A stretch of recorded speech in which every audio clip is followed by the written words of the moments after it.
ধানমন্ডির এক রাস্তায় দাঁড়িয়ে কাঁদছেন সেলিনা বেগম। ঈদের দিন একটু মাংসের আশায় সকাল থেকেই ঘুরছেন বাড়ি বাড়ি। বিকেল গড়িয়ে গেলেও পাননি এক টুকরাও। বুকের চাপা কষ্ট যেন কান্না হয়ে ঝরছে তার। 1.5 ঘন্টা ঘুরছি, এক টুকরাও পাইনি। কান্দে দুঃখে, গরিব মানুষ আহি, বড় লোকের দুয়ারে এরা তো দেয় না, এ দুঃখে কান্দ। মাংস সেই গত বছর কোরবানির ঈদে খেয়েছেন সেলিনা। পুরো বছর জুড়েই অপেক্ষায় ছিলেন এই একটি দিনের। কোরবানি আইলে মনে চাইলে 2 টুকরো পাইলে খাই, নাহলে তো আমরা কিনতে পারি না এত দাম দিয়ে। কোরবানির ঈদের সময়টাই সেলিনার মতো হাজারো মানুষ রাজধানী জুড়ে, যাদের দীর্ঘ লাইন বড় বড় অট্টালিকার সামনে। তাদের আকুতি অনেক সময় পৌঁছায় না তালা লাগানো গেট পেরিয়ে ফ্ল্যাটের অন্দরমহলে। পাই নাই, সকাল 9টা বাজে আইছি। আমি 4-5 বাড়িতে গেছি, ওই 1 কেজির মতন হইল।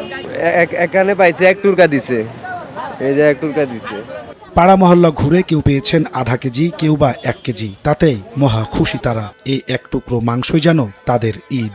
1 বছর আগে খাইছি, আর খাইনি। 4 বারই পাইছি, 1 কেজি মতো নেব। গরুর মাংস 1 বছর ধরে খাই না, গরুর দাম হওয়াতে আমরা গরিব মানুষ কিভাবে খাবো। এই বছর নিয়ার টোকে খুঁজা নেয়া বাসাত লিয়া লান্দাবারে করবো, খাবো। যারা সানন্দে কোরবানির মাংস তুলে দিচ্ছেন অসহায়ের হাতে, তারা বলছেন গরিবের হাসি ফোটাতে পেরে খুশি তারাও। গরিব মানুষদের হক আদায় করে তাদের মুখে যে হাসির জন্য আমরা কুরবানিগুলো দিই। কোরবানি ত্যাগ, পুরাটাই ত্যাগ। আমরা কোরবানি দিছি গরিব মানুষের।